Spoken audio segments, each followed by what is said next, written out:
دوسرا رسالت کا ہے وَلِيَقُولُوا دَرَسْتَ، وَلِيَقُولُوا دَرَسْتَ، اور تاکہ وہ کہیں تو نے پڑھا ہے، تاکہ وہ کہیں کہ تو نے پڑھا ہے۔ یعنی ہم آیات کو پھیر پھیر کر اس لیے بیان فرماتے ہیں کہ اگر ایک طرف ان آیات کے ذریعے سے عقل و فہم والے راہ ہدایت پائیں گے تو دوسری طرف ضدی اور آباء و اجداد کے رسم و رواج سے چمٹے رہنے والے کافر اور مشرک آپ سے یہ کہہ کر گمراہ ہوں گے کہ یہ قرآن جسے تم ہمارے سامنے پڑھ رہے ہو تم پر اللہ تعالیٰ کی طرف سے نازل نہیں ہوا، بلکہ تم نے کسی سے پڑھا اور سیکھا ہے۔ یہ کئی صورتوں کے اندر یہ مضمون بیان کیا ہے۔ سورہ فرقان 4-5 نمبر، سورہ مدثر 18 تا 25، یہ امام قرطبی اور امام رازی نے کہا ہے، یعنی یہ رسالت کا گویا کہ بیان ہے۔ وَلِنُبَيِّنَهُ لِقَوْمٍ يَعْلَمُونَ، اور تاکہ ہم اسے ان لوگوں کے لیے واضح کر دیں جو جانتے ہیں، کھول کر بیان کر دیں۔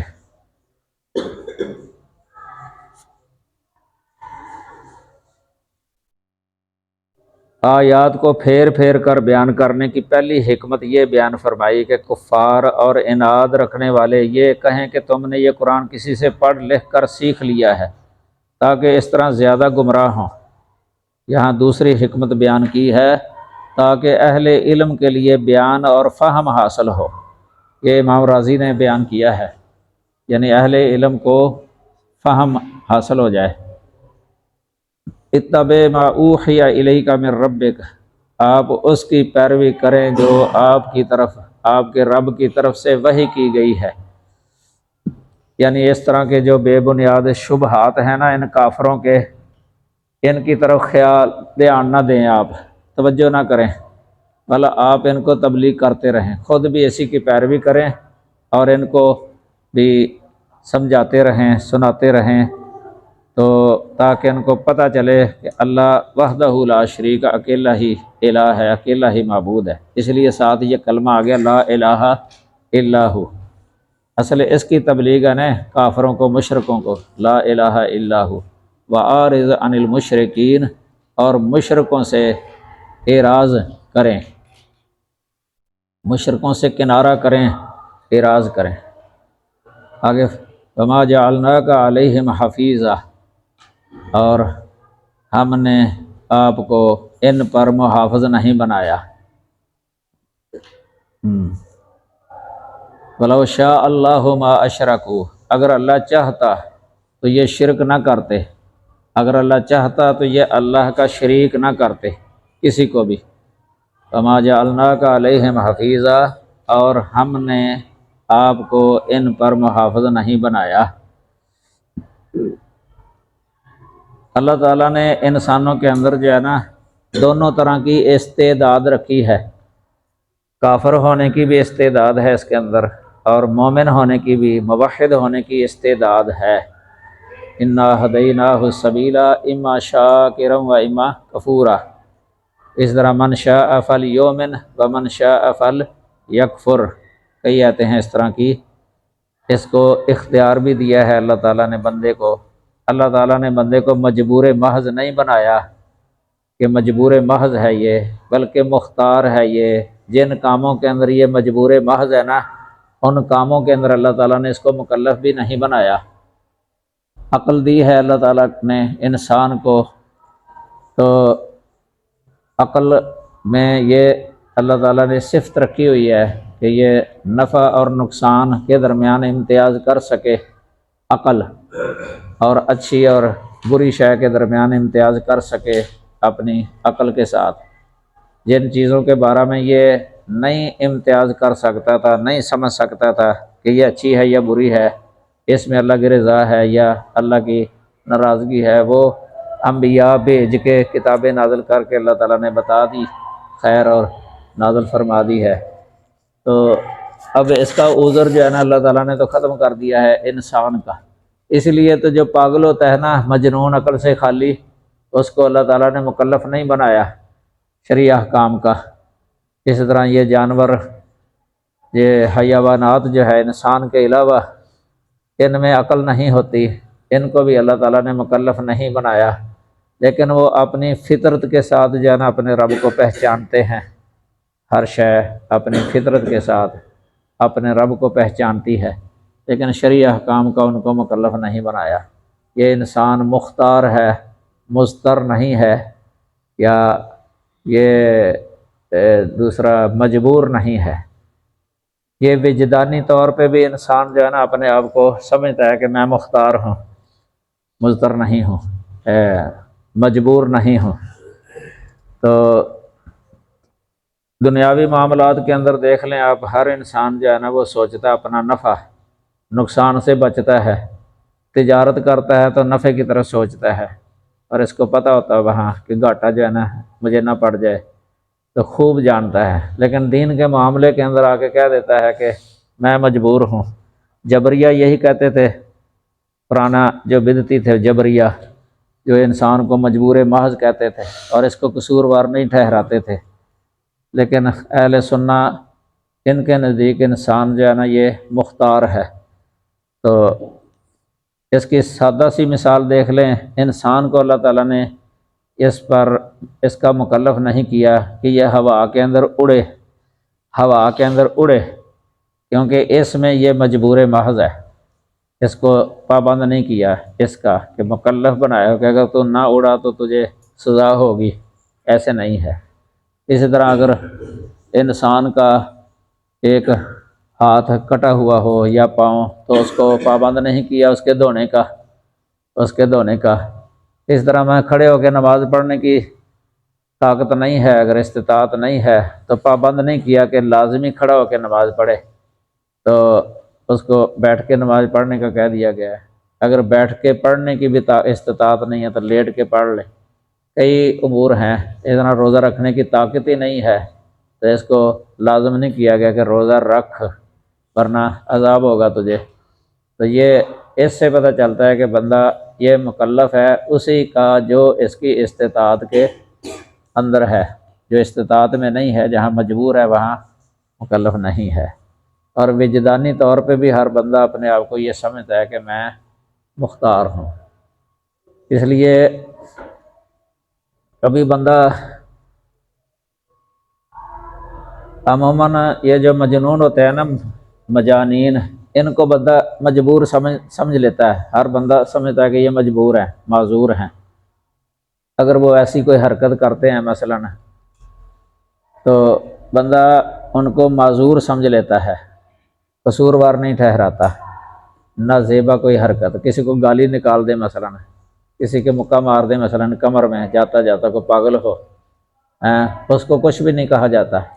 یا کسی کی جوتی پہن لے، نبینہ بندہ اچانک ہی مسجد سے نکلتے وقت جوتی پہن لیتا کسی کی، ہے نبینہ، اس کو قصوروار نہیں ٹھہرایا جاتا۔ سب کہتے ہیں کہ یہ تو نبینہ ہے۔ تو اگر کوئی بینا وہی حرکت کرے جان کے، پھر اس کو تشبیہ دیتے ہیں کہ تو اندھا تھا، تجھے نظر نہیں آتا تھا۔ اس طرح اگر کوئی ایسی حرکت کرے، اچھا بھلا بندہ، عقل والا، پاگلوں والی، تو کہتے تو پاگل ہو گیا ہے، پاگل ہے تو۔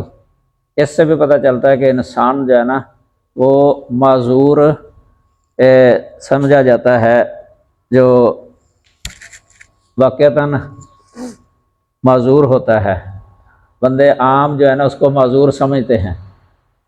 تو اللہ تعالیٰ نے انسان کو جو ہے نا یہ مجبور محض نہیں بنایا، سمجھ لگی نا۔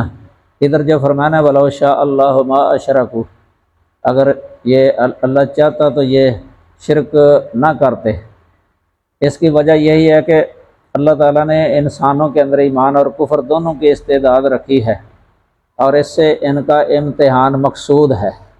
لِيَبْلُوَكُمْ أَيُّكُمْ أَحْسَنُ عَمَلًا، یعنی اللہ تعالیٰ ابتلا مقصود ہے، اصل جانچنا چاہتا ہے کہ کون نیک بنتا ہے، کون بد بنتا ہے، کون مشرک ہوتا ہے، کون موحد ہوتا ہے، کون کافر ہوتا ہے، کون مومن ہوتا ہے، کون شکر گزار بنتا ہے، کون کفر اختیار کرتا ہے۔ لیکن اگر اللہ تعالیٰ چاہتا تو ان کو فرشتوں کی طرح بھی بنا سکتا تھا، فرشتوں کی طرح بھی بنا سکتا ہے کہ ان کے اندر جو ہے نا یہ صرف استعداد نیکی کی ہے، برائی کی نہیں ہے۔ شر والا باب ان میں نہیں ہے، شر کا صدور نہیں ہوتا ان سے، خیر کا ہی صدور ہوتا ہے۔ اللہ تعالیٰ جو ان کو کہتا ہے وہ اسی طرح ہی کرتے ہیں۔ ان کے اندر گناہ کرنے کا مادہ نہیں رکھا اللہ تعالیٰ نے، استعداد ان کے اندر، یہ فطری طور پر جو ہے نا وہ اس طرح ہی اللہ تعالیٰ نے ان کو بنایا ہے کہ وہ مومن ہیں اور اللہ کے فرما بردار ہیں، اور دوسری صفت ان کے اندر ہے ہی نہیں ہے بالکل، جس طرح مادہ ہی نہیں ہوتا۔ یہ قوت ملکوتی جو ہوتی ہے نا، ملکی، یہ قوت ملکیہ یہی ہے ان کے اندر۔ تو جس طرح ان کے مقابلے میں شیطان ہے، ان کے اندر جو ہے نا یہ ابلیس ہی سمجھ لیں آپ، اس کے اندر یہ استعداد یا نا قوت یہ شیطانیہ یہ ہے، ملکہ شیطانیہ۔ انسان کے اندر یہ دونوں رکھے ہیں اللہ تعالیٰ نے، دونوں قوتیں رکھی ہوئی ہیں، یعنی ملکی اور دوسری بہیمی یا شیطانی، دونوں رکھے ہوئے ہیں۔ اب جس کا غلبہ ہو جائے دوسری پر اسی کا اعتبار ہوگا، اور اس کو اللہ تعالیٰ نے اختیار بھی دے دیا ہے۔ ان قوتوں میں سے جس قوت کو بھی وہ جو ہے نا اپنے بروئے کار لائے، اسی طرح کا پھر اللہ تعالیٰ اس کی مدد کر دیتا ہے، اللہ تعالیٰ اس کی مدد کر دیتا ہے۔ اس لیے یہ لوگ جو مشرک ہوتے ہیں نا، یہ کافر وغیرہ، ان میں اس طرح یہ جو جھکتے نہیں ہیں اور سر اٹھا کے دیکھتے ہی نہیں ہیں، پھر اللہ تعالیٰ ان کو اسی طرح ہی رہنے دیتا ہے۔ اگر وہ اپنی دوسرا قوت جو استعداد ہوتی ہے خیر کی، اگر اس کو بروئے کار لانا چاہے وہ تو لا سکتا ہے، اگر وہ ارادہ کر لے تو اللہ تعالیٰ پھر اس کی مدد کر دیتا ہے۔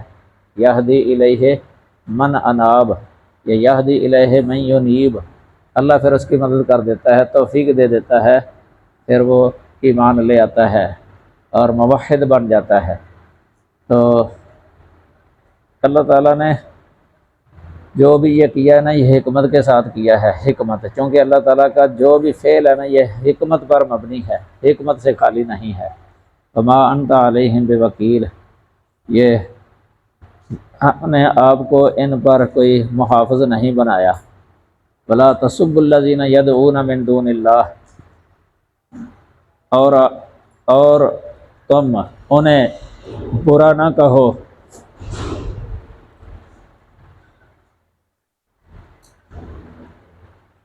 تم انہیں برا نہ کہو، یدعون من دون اللہ، جو اللہ کے علاوہ پکارتے ہیں، اللہ کے علاوہ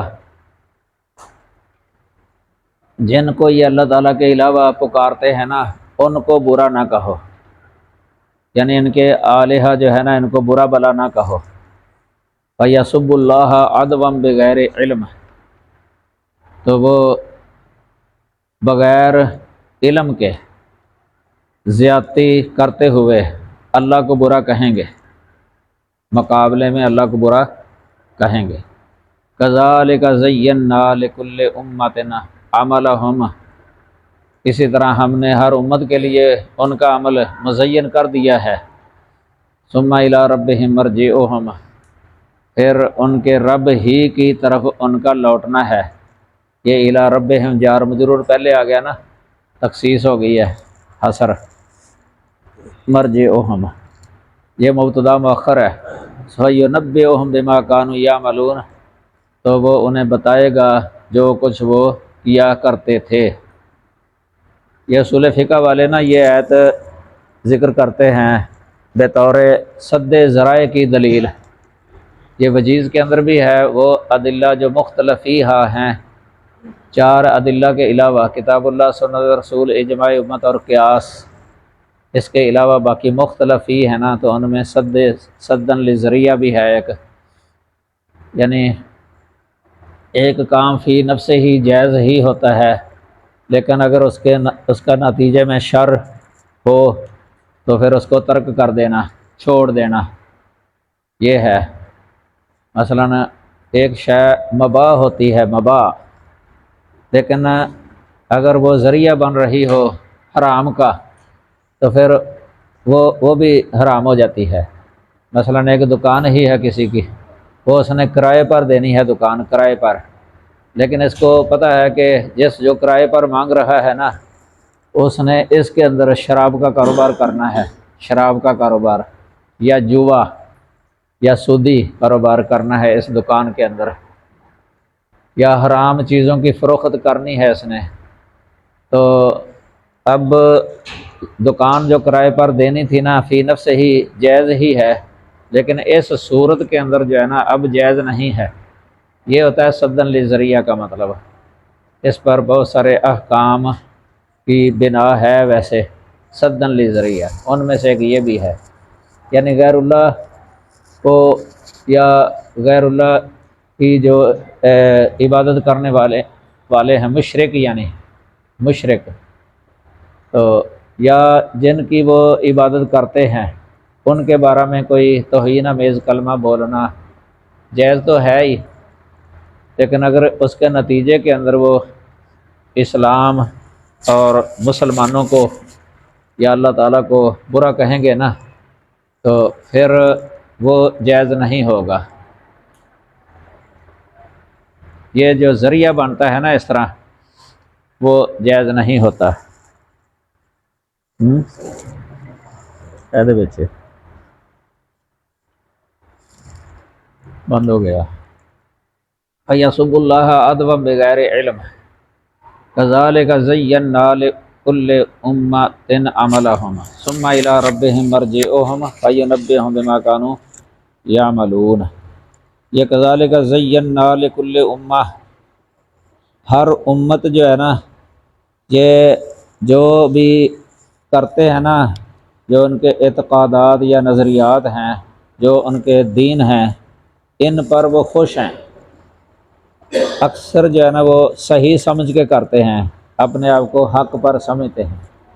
جو بھی ادیان ہے نا دنیا کے اندر، باطل ادیان، یہودیت ہے، نصرانیت ہے، مجوسیت ہے، ہندوسیت ہے، جو بھی ہے، حتیٰ کہ یہ دہریت، یہ بھی اپنے طور طریقے کو، اپنے اعتقاد کو، نظریے کو صحیح سمجھتے ہیں، خوش ہیں اس پر۔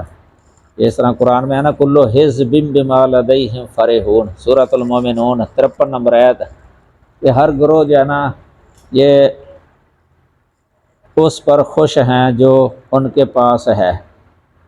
لیکن اسلام یہ تو حق ہے نا، ان الدین عند اللہ الاسلام، سچا دین اللہ کے نزدیک وہ صرف اسلام ہی ہے۔ اور اسی طرح وَمَن يَبْتَغِ غَيْرَ الْإِسْلَامِ دِينًا فَلَن يُقْبَلَ مِنْهُ، اسلام کے علاوہ جو بھی کوئی دوسرا دین تلاش کرے گا نا کوئی، تو وہ قبول نہیں کیا جائے گا، کبھی بھی قبول نہیں کرے گا اللہ تعالیٰ۔ یہ صرف دین حق ایک ہی ہے دنیا کے اندر، وہ ہے الاسلام، تو باقی جتنے ادیان ہیں سب باطل ہیں، لیکن کرنے والے جو ہے نا وہ صحیح سمجھ کے کرتے ہیں۔ یہ شیطان نے بھی اس طرف ان کو لگایا ہے کہ ہر کوئی اپنے اپنے دین کو زیادہ صحیح سمجھتا ہے، حق سمجھتا ہے، یہ شیطان نے ان کے لیے مزین کیا ہے ان کا عمل۔ تو یہ اللہ کی طرف جو نسبت ہوتی ہے نا تزیین کی، یا شیطان کی طرف جو تزیین کی نسبت ہوتی ہے، اسی طرح اضلال کی، گمراہ کرنے کی، کبھی شیطان کی طرف نسبت ہوتی ہے، کبھی اللہ کی طرف نسبت ہوتی ہے، کبھی انسان کی طرف بھی ہو جاتی ہے۔ یہ اعتباری فرق ہے، اعتباری فرق، یعنی شیطان جو ہے نا وہ سبب ہوتا ہے، محرک ہوتا ہے، اس اعتبار سے شیطان کی طرف نسبت ہو جاتی ہے۔ زینا لہم الشیطان، تو اللہ تعالیٰ چونکہ مقدر کرتا ہے اللہ تعالیٰ تقدیراً اور تخلیقاً، اللہ تعالیٰ کی طرف نسبت ہوتی ہے کسی کو گمراہ کرنے کی، تحقیقاً تخلیقاً اور تقدیراً اللہ کی طرف نسبت ہوتی ہے۔ شیطان کی طرف نسبت ہوتی ہے سبب کے اعتبار سے، سبب کے اعتبار سے، اور بندے کی طرف بھی نسبت ہو جاتی ہے کہ اس نے اس کو گمراہ کر دیا، یہ سبب کے اعتبار سے، تو اور بندے کی طرف ہو جاتی ہے اس کہ بندے نے اپنے آپ کو گمراہ کر لیا، جو گمراہ کرنے والا ہوتا ہے وہ اس لیے کہ وہ اس گمراہی کو قبول کر لیتا ہے، گمراہی کو، ضلالت کو قبول کر لیتا ہے۔ اس اعتبار سے اس بندے کی طرف بھی نسبت ہو جاتی ہے یہ تضلیل کی، گمراہ کرنے کی۔ یہ اعتباری فرق ہے، تناقض یا تعارض نہیں ہے یہ۔ تو یہ اللہ تعالیٰ نے اصل میں آزمانا چاہا ہے، سب آزمائے جا رہے ہیں۔ وَأَقْسَمُوا بِاللَّهِ جَهْدَ أَيْمَانِهِمْ، اور انہوں نے اپنی پختہ قسمیں کھاتے ہوئے اللہ کی قسم کھائی، اپنی پختہ قسمیں کھاتے ہوئے اللہ کی قسم کھائی، لَإِنْ جَاءَتْهُمْ آیَةٌ، اگر بے شک اگر ان کے پاس کوئی نشانی آئی، لَيُؤْمِنُنَّ بِهَا، تو اس پر وہ ضرور ہی ایمان لے آئیں گے۔ یہ کوئی بڑی نشانی مراد ہے، جس طرح صفا پہاڑی کو سونے کا بنا دیا جائے یا ان کے مطالبوں کو پورا کیا جائے جو ان کی طرف سے اللہ تعالیٰ نے، یہ پہلے آپ سن چکے ہیں سورہ بنی اسرائیل کے اندر جو 6 چیزوں کا مطالبہ کیا تھا انہوں نے، یہ صورت بنی اسرائیل کی 90 تا 93 نمبر آیت میں ہے یہ۔ تو اس طرح کی نشانی وہ کہتے تھے کہ اگر اس طرح کی کوئی نشانی لے آئے گا تو ہم ضرور ایمان لے آئیں گے۔ تو اللہ تعالیٰ نے فرمایا انما الآیات عند اللہ، یعنی آپ ان سے کہہ دیں، کل کہہ دیں، آیات تو اللہ ہی کے پاس ہیں، آیات یعنی نشانیاں تو صرف اللہ کے پاس ہیں، اللہ کے پاس ہیں۔ تو یہ اسی طرح ہی ہے جس طرح وہاں آیا تھا قل سبحان ربی هل کنت الا بشرا رسولا، سورہ بنی اسرائیل میں، کہ آپ یہ کہہ دیں کہ میرا رب جو ہے نا وہ سبحان، اس کا بھی یہ انما الآیات عند اللہ، کہ میرا رب قادر ہے، وہ عاجز نہیں ہے، وہ کمزور نہیں ہے، وہ قادر ہی قادر ہے، تمہارے مطالبے پورے کرنے پر وہ کمال قدرت رکھتا ہے۔ میں تو ایک بشر اور رسول ہوں، بشر رسول ہوں، یعنی میرے اختیار میں نہیں ہے تمہارے مطالبے پورا کرنا۔ وما یشعرکم، وما یشعرکم، تمہیں کیا چیز معلوم کرواتی ہے، کیا چیز معلوم کرواتی ہے تمہیں، انہا اذا جاءت لا یؤمنون، کہ بے شک وہ جب آئے گی تو یہ ایمان نہیں لائیں گے۔ اس کا مطلب یہ ہے کہ یہ قسمیں اٹھا کے کہہ تو رہے ہیں لَنُؤْمِنَنَّ بِهَا، لَيُؤْمِنُنَّ بِهَا، یعنی قسمیں اٹھا کے تو اب تو کہہ رہے ہیں، لیکن یہ اللہ کو پتہ ہے کہ اللہ یہ کوئی اس طرح کی نشانی لا بھی دینا ان کے سامنے تو پھر بھی ایمان نہیں لائیں گے۔ یہ ہے اس کا مطلب، کیونکہ آگے جا کے وہ 8ویں پارے کے شروع میں فرمایا نا وَلَوْ أَنَّنَا نَزَّلْنَا إِلَيْهِمُ الْمَلَائِكَةَ، یعنی اتنی بڑی بڑی نشانیاں بھی اتار دیں، فرشتے آ جائیں سامنے، مردے ان کے ساتھ باتیں کریں، کہہ دیں کہ یہ سچ ہے، اور ہر شے جو ہے نا گواہ بنا کے ان کے سامنے اللہ کر دے، تو مَا كَانُوا لِيُؤْمِنُوا، پھر بھی یہ ایسے نہیں ہے کہ مان جائیں۔ یہ اللہ کو پتہ ہے ان کے بارے میں، ان کے بارے میں تو اللہ تعالیٰ نے یہاں تک بھی فرمایا ہے کہ مرنے کے بعد کہیں گے کہ اب دنیا کے اندر بھیج دیے جائیں تو ہم نیک بن جائیں گے، صحیح بن جائیں گے۔ تو اللہ تعالیٰ نے فرمایا وَلَوْ رُدُّوا لَعَادُوا لِمَا نُهُوا عَنْهُ، یعنی اگر ان کو دنیا کے اندر لوٹا بھی دیا جائے نا تو پھر انہوں نے وہی کام کرنا ہے دنیا میں آ کے جو اب کر رہے ہیں، پھر بھی انہوں نے نہیں ماننا۔ یہاں تک اللہ تعالیٰ کو علم تھا ان کے بارے میں۔ اس سے وہی لوگ مراد ہیں جن کے بارے میں اللہ کو، جو اللہ کے علم میں تھے کہ انہوں نے کبھی بھی نہیں ماننا، اسی طرح دنیا سے چلے جانا ہے، اور اس میں وہ نہیں آئیں گے جن کے بارے میں اللہ کو علم تھا کہ انہوں نے مان لینا ہے، جس طرح فتح مکہ والے دن جو ہے نا، جنہوں نے ایمان قبول، اسلام قبول کر لیا تھا، وہی صحابی بن گئے تھے نبی صلی اللہ علیہ وسلم کے فتح مکہ والے دن۔ اب چونکہ نبی صلی اللہ علیہ وسلم ابھی مکہ میں تھے نا، تو اس وقت کی یہ آیات ہیں، تو وہ تو ہجرت کے 8 سال بعد 8ویں ہجری کے اندر فتح مکہ ہوا ہے۔ اس وقت تو اللہ تعالیٰ نے پہلے بتا دیا تھا اذا جاء نصر اللہ والفتح ورأیت الناس یدخلون فی دین اللہ افواجا، یعنی آپ دیکھ لیں اس وقت کے لوگ جو ہے نا اللہ کے دین کے اندر فوج در فوج جو ہے نا یہ داخل ہوتے، آپ دیکھ لیں گے۔ تو ایسے ہی ہوا تھا۔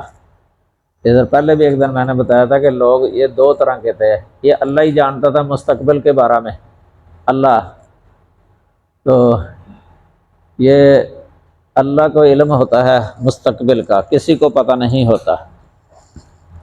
اللہ تعالیٰ کو پتہ ہے کہ کس نے یہ کسی وقت موت سے پہلے ہدایت قبول کر لینی ہے، اور جس نے نہیں کرنی، سب کو اللہ تعالیٰ جانتا ہے، سب کو جانتا ہے۔ تو قرآن میں جس طرح تھا نا، لیس لک من الامر شیء او یتوب علیہم او یعذبہم انہم ظالمون، یعنی آپ کے اختیار میں کچھ نہیں ہے، اللہ تعالیٰ ان پر رجوع کر لے یا ان کو عذاب دے، ہے تو یہ ظالم ہیں، یہ اللہ کے اختیار میں ہے۔ یہ جن کے لیے آپ قنوت نازلہ پڑھا کرتے تھے، ایک مہینہ پڑھا ہے، بد دعائیں دی ان کو، لعنتیں کی ہیں، پھر اللہ تعالیٰ نے روک دیا تھا، یہ آیت بھی نازل ہوگی، لیس لک من الامر شیء او یتوب علیہم او یعذبہم فانہم ظالمون۔ تو یہ اللہ کے علم میں تھا کہ انہی لوگوں میں سے کس نے ایمان لے آنا ہے اور کس نے نہیں لانا، یہ اللہ کو پتہ تھا۔ او یتوب علیہم سے یہی مراد ہے، ان میں سے کوئی ایمان لے آئے تو اللہ رجوع کر لے، تو اس کے بارے میں کسی کو پتہ نہیں ہوتا، مستقبل کے بارے میں۔ قل وَنُقَلِّبُ أَفْئِدَتَهُمْ وَأَبْصَارَهُمْ، اور ہم ان کے دلوں اور ان کی آنکھوں کو پھیر دیں گے، قَلَّبَ يُقَلِّبُ تَقْلِيبًا كَمَا لَمْ يُؤْمِنُوا بِهِ، جیسے وہ اس پر پہلی بار ایمان نہیں لائے، جیسے وہ اس پر پہلی بار ایمان نہیں لائے، اول مرہ پہلی بار، وَنَذَرُهُمْ فِي طُغْيَانِهِمْ يَعْمَهُونَ، اور ہم انہیں چھوڑ دیں گے اپنی سرکشی میں بھٹکتے پھریں گے، اپنی سرکشی میں بھٹکتے پھریں گے۔ ادھر اس کی تشریح یہ لکھی ہوئی ہے کہ یعنی اس سے پہلے معجزے دیکھ کر جب یہ ایمان نہیں لائے، کئی معجزے آئے دکھائے گئے ان کو تو وہ ایمان نہیں لائے، تو اب کیسے لائیں گے؟ اب کیسے لائیں گے؟ جو شخص حق واضح ہونے کے بعد ہٹ درمی سے ایک دفعہ انکار کر دیتا ہے، ایک دفعہ ہٹ درمی سے اگر انکار کر دینا، منہ سے نکل آئے انکار، تو پھر وہ مسلسل انکار ہی کرتا رہتا ہے، اس کے اس بد عمل کی وجہ سے آئندہ ایمان لانے کی توفیق اس سے چھین لی جاتی ہے۔ پھر اللہ تعالیٰ ایسے لوگوں کو توفیق نہیں دیتا جو انکار ہی کرتے جاتے ہیں، انکار ہی کرتے جاتے ہیں، اس پر جاری رہتے ہیں۔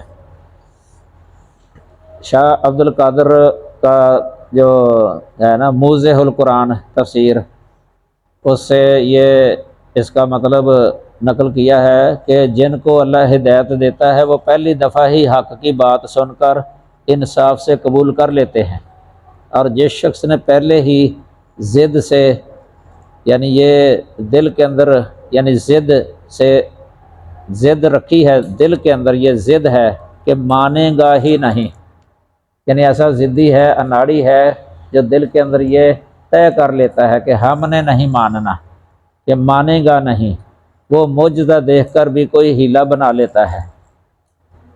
جس طرح یہ فرعون نہیں ہے، فرعون موسیٰ علیہ السلام نے جب پہلی دفعہ معجزات پیش کیے تھے تو اس نے پہلی دفعہ انکار کر دیا تھا نا، وہ انکار پر ہی ڈٹا رہا، بعد میں کرتا ہی رہا، نہیں مانا، حتیٰ کہ آخر پکڑا گیا۔ پھر وہ اس طرح کئی لوگ ہوتے ہیں، ان کا انجام پھر برا ہی ہوتا ہے، جو کسی صورت میں مانتے نہیں ہیں، کسی صورت میں مانتے نہیں ہیں۔